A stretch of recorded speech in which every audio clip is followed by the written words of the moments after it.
Hallo en welkom by nog 'n episode van Agri Monitor. Dit is soos altyd lekker om weer 'n slag boerdery met julle te gesels. Ek is Jeanine van der Walt en in vandag se episode gaan kyk ons 'n bietjie na rekordhouding in finansiering in die landboubedryf met AgriBank se Hanks Saisai wat vir ons 'n bietjie meer gaan vertel.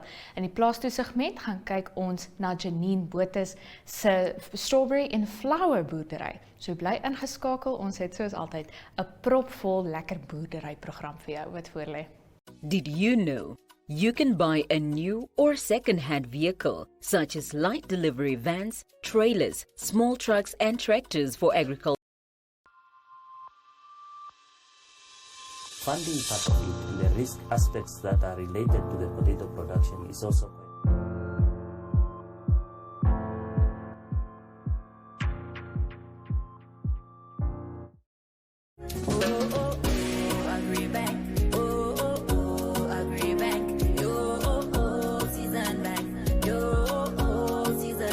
The Agricultural Bank of Namibia's Agri Advisory Services Division offers training to farmers and bank clients in various farming enterprises in all 14 regions of Namibia through face-to-face sessions.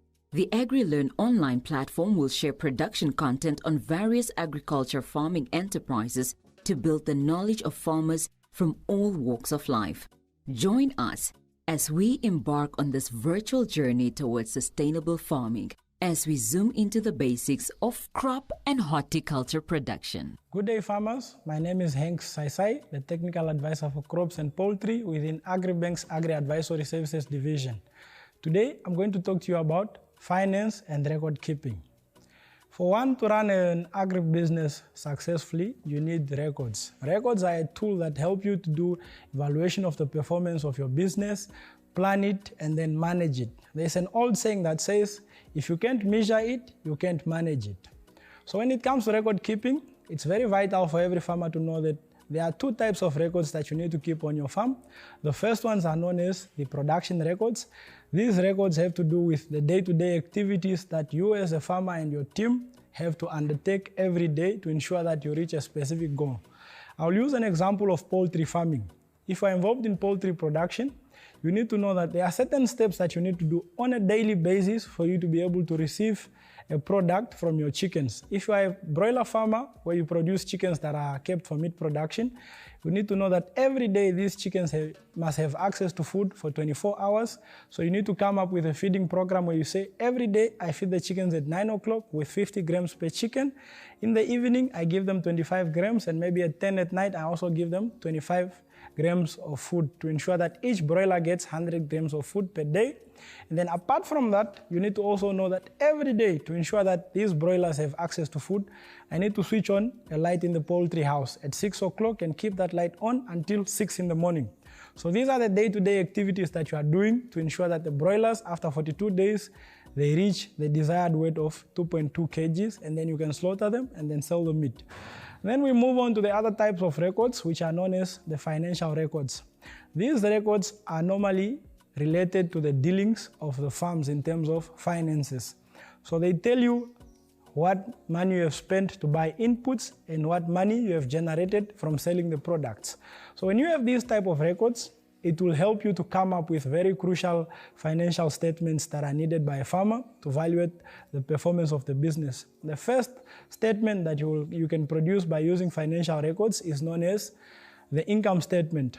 The income statement, it looks at the farm's income and expenses at a given period of time. So if you want to evaluate the performance of your businesses from a financial point of view, you look at how much money you have used in the month of September, for example, to buy feed, to buy vaccines, to buy inputs, and all these other things that help you to do your business successfully. And then at the end of the day, for that period of September, after selling the product, how much money did you generate? And then now you look at your total income generated from the selling of the product, and then the expenses you incurred to produce that product. So you subtract the income from you subtract the expenses from the income, and then that determines if you have net profit or you have incurred a loss. So that helps you to adjust your performance. If you see that after spending so much money, I was only able to make this amount of money, and when I remove the expenses from the income that I've generated, my financial value is not a positive, it's a minus, so there are certain adjustments I need to make for my business to grow. So the second document that you can generate by using farm records in terms of financial records is the cash flow statement. So this specific document or statement, it looks at how much money goes out of your farming business and for what purpose does that money go out of the farming business. And then it also looks at how much money comes into your farming business in terms of cash inflows. So this type of money coming into the business and money going out of the business, it will determine a spending pattern and income generating pattern for your business. Last but not least, a farmer must always know that running a financial business, which is a farm, requires me to keep an eye on certain outputs or inputs that I'll use in my business for me to remain sustainable. So the last financial statement you generate using financial records is known as the balance sheet. So this document takes the farmer's assets and then it compares them with the liabilities and equity that the farmer has. So by all means, the assets should be more than the liabilities, and then your equity also as a farmer should be more than your liabilities. This tells you that your business is becoming way sustainable and you as a producer are able to reduce your expenses. So if you do that, you will always know that my business is sustained. I'm trying by all means to maximize income by reducing my expenses. So these kind of records, they are very essential. If you realize that somewhere, somehow as a farmer, from the previous year, you wanted to get a certain amount of output in terms of product sold, but because of certain steps you didn't do on time, you can just go back to your records and refer to them and say, okay, I started feeding my chickens a bit late and I wasn't using the right food and I wasn't giving them the right amount of feed. So I need to adjust that in order to ensure that after 42 days, all my broilers should be having an average weight of 2.2 kgs. And then when I slaughter, the meat that I've produced from each chicken should at least give me 1.5 kg to 1.6 kg. And then if I sell it to an outside market, I'm guaranteed that for that product, I should at least get $85 per chicken. So this will help you very much to determine how long you stay in business and how you can adjust your business. When you have these type of records, it even becomes easier for you as a producer to say, if I need to grow my business, I can easily look for financial assistance from institutions like AgriBank of Namibia. They will assist me, and if they want me to prove how sustainable my business is, I can always present them with the income statement, the cash flow statement, and the balance sheet of my farm. So records are an essential part of any business, and that also includes all agricultural businesses. When you are generating your balance statement, you need to understand that there are certain things on your farm that you can classify as assets. So for a farmer, an asset, this is something that you own on the business and it's being used to sustain your farming business. For example, if you are a livestock farmer, your livestock becomes the asset that you have. And then now the liabilities, these are the expenses that you incur in order to maintain the livestock. This could be the money you borrow to purchase vaccine for your livestock, the money that you borrow to purchase feed for the animals during a given time period. And then the equity, this is what you as a farmer bring in as the initial investment to start this business. It could be your own vehicle to be used for transporting things. It could be some livestock that you already had, now you want to use it to start a new business. It could be the materials that you use to construct your own chicken house, or it could even be money that you invest as startup capital to help you begin with your business and then you grow it from there. So for you to always have a sustainable business, always remember it's given as an equation, an accounting equation, which says your assets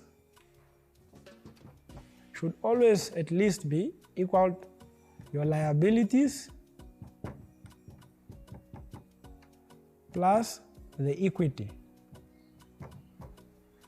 So the balance sheet statement will make it easier for you to understand that for me to remain sustainable, my assets at all times should have the same value as the money that I owe and what I've invested in the business. So if this one is less than this side, you need to go back to the drawing board and say, based on the records that I have, I need to make adjustments to ensure that my assets at least are equal to what I owe and what I've invested already in the business. And then that way, you will see that the business becomes sustainable. But the desired output is to ensure that the assets are growing, the liabilities are always being reduced, and then the equity should also increase. And that way you know that I owe less people, my assets are used effectively, and then I'm getting maximum income which I can sustain from the little that I have invested to ensure that my farming business grows. So in short, records help you to plan your finances, they help you to plan your productivity, they also keep you on track in terms of what you need to do every day to ensure that at the end of your production cycle, you are able to meet the desired goals of your farming business, and that is what makes farming quite sustainable. That's it for now. Join us next time for more valuable insights. Make sure to subscribe to our YouTube channel to avoid missing out on new content. Also, follow us on Twitter, Facebook, and Instagram pages for more content.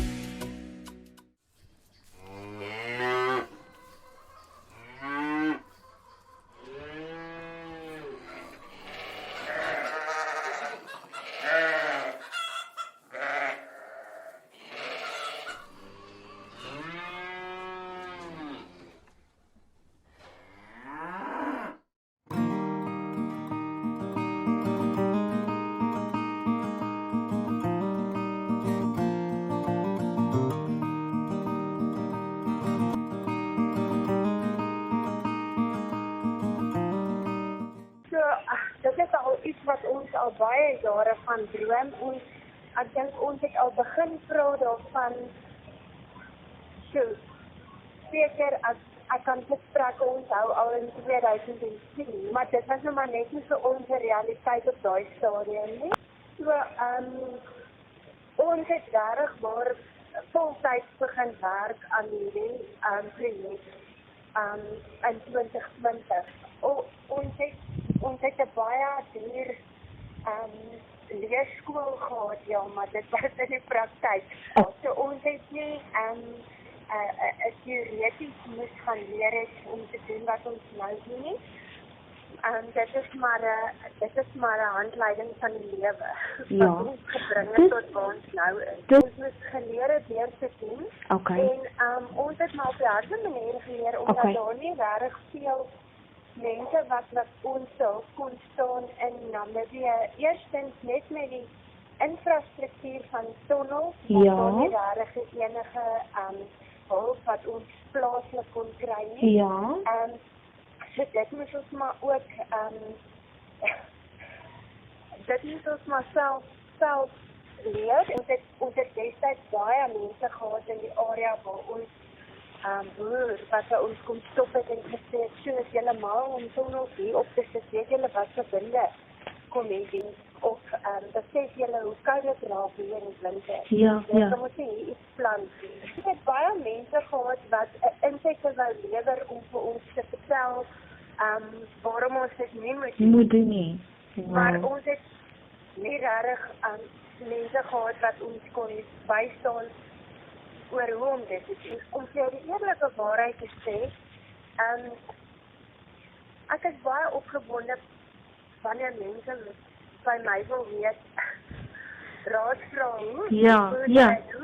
hoe kry jy arbei om in Namibië te groei? En dan dink ek, hier is eintlik nou my kans, nie om vir jou te leer wat die landbou sê, hoe dit werk nie, want ek dink meeste mense wat die artikel lees, het baie meer kennis en is baie meer educated. En het baie meer ondervinding as in my man, maar ek dink dit is regtig waar ons geleentheid om vir mense te sê, as jy kan heel suksesvol op jou eie bosjie baie groot gaan en eintlik nodig om in partnership te gaan met die Here. Ek kan nie regtig vir jou 'n resep gee uit 'n landbou-oogpunt van wat dit is wat ons doen, wat dit suksesvol maak nie, maar ek wil vir jou sê, ons boer op ons knieë. So arbeie, in my opinie, met dit wat ons te doen het, kry ek ons nou toe, is eintlik nie een van die maklikste goed om te groei nie, want al die elemente moet perfek saamwerk. Okay. So ek kry baie mense wat sê, kan nie ons help, want ons plante groei mooi, maar daar's net geen arbeid. Ons plante vrek of wat ook al. Wat die klimaat betref, so eerstens sou ek sê, die heel belangrikste ding is die variëteit. En ek kan nou nie noodwendig sê, die variëteit wat by ons werk, gaan noodwendig in die noorde werk of in die suide werk. Maar wat ek kan sê, is dat alles in harmonie perfek moet saamwerk. Met die arbeid, daar is regtig voor geen room for error. Die perfekte hoeveelheid sonlig nodig, die perfekte hoeveelheid water, die perfekte hoeveelheid byvoedings, potassium, calcium, magnesium, hydroponiek. Ek en my man het regtig daar, al van die eerste dag het ons begin praat het oor arbeie, baie jare terug. Het ons al begin navorsing doen oor variëteite. En dit is nie iets wat oornag gebeur het. Nie, ons het baie lank maar ons huiswerk gedoen en so ek sal vir mense ook aanbeveel, as jy arbeid wil groei of seker enigiets anders, moenie kyk na wat jou buurman doen nie. Moenie doen wat jy hoor iemand of lees wat iemand anders doen in 'n artikel nie. Jy moet gaan self mooi huiswerk gaan doen. Waar jy wil plant en dan daarvolgens die regte variëteit. Ek weet ook daar is baie Suid-Afrikaanse variëteite wat is die Afrikaanse woord? Tantima op het, dis waar, jy's reg. In elk geval net uit daai standspoor is dit nie 'n opsie vir Namibië om daarna te kyk. Ons is baie gelukkig met ons variëteite is nou uit seisoen, buite seisoen in Suid-Afrika. Wat arbeie betref. En ons arbeie floreer in hierdie stadium. Ons het nog baie arbeie. Inteendeel, nou dat dit veronderstel is om dalk 'n bietjie volgens die boek teoreties af te plat, dra ons arbeie nog meer. Hierdie stadium plant ons gemiddeld 5000 nuwe plantjies 'n week aan. Ons het op hierdie stadium 20 groot tonnels wat vol onder arbeie is. En ons is al reeds, ons het gister weer 'n nuwe rastieveld glitte net uit bygesit wat ons vol geplant het. Ons is besig om nou nog uit te brei. So, die stadium wil ek graag ook net noem dat ons regtig waar mense uitnooi wat in Windhoek omgewing is om ons te kontak en 'n bespreking te maak en oor 'n naweek te kom en 'n piknikmandjie te pak en te kom arbeie pluk en te kom blomme pluk en te kom perdjie ry vir die kinders en ons het al daai goedjies vir oor naweke. En dis heerlik, ons speel lekker musiek, die mense geniet dit regtig baie. En so, hulle kan kom kyk wat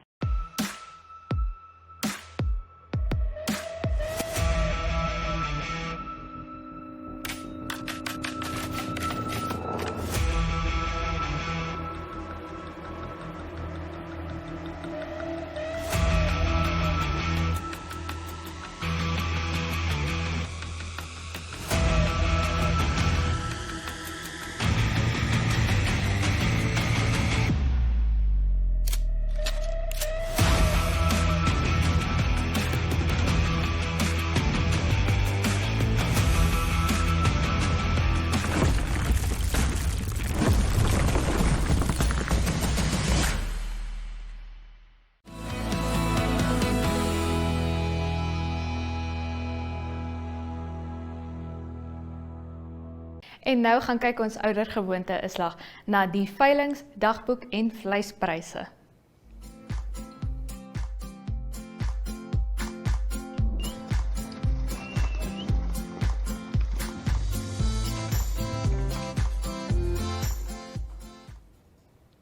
In ons veilings het ons die 21ste Februarie 'n Agra-veiling by die Central Select Rebot, Mariental en Namatubes.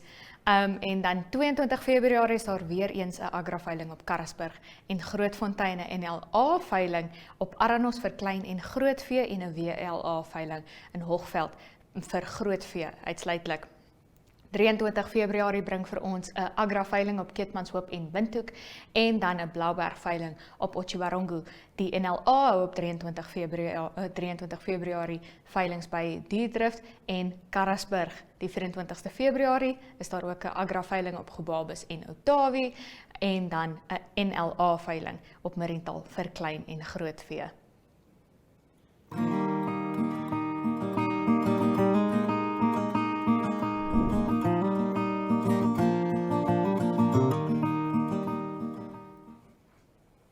En op ons dagboek hou die Houtskoolvereniging van Namibië op 24 Februarie 'n tweede gevorderde lesing oor die eendag houtskool verbrandingstegniek aan. Dit word by die Charcoal Village langs die Makara Bush Products fabriek net buite Otjiwarongo aangebied.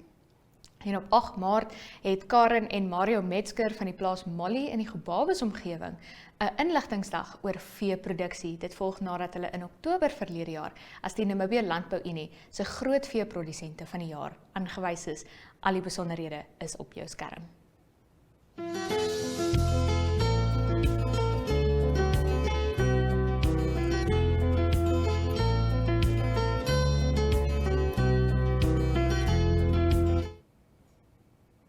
Ouens, hierheen maak my altyd lus vir 'n choppie. Dis tyd om te kyk na die vleispryse. So in ons vleispryse beloop beesvleis teen omtrent 61 Namibiese dollar per kilo in Windhoek, 59 Namibiese dollar op Okahania en 30 Namibiese dollar by Katimamulilo vir die A, B en B graad.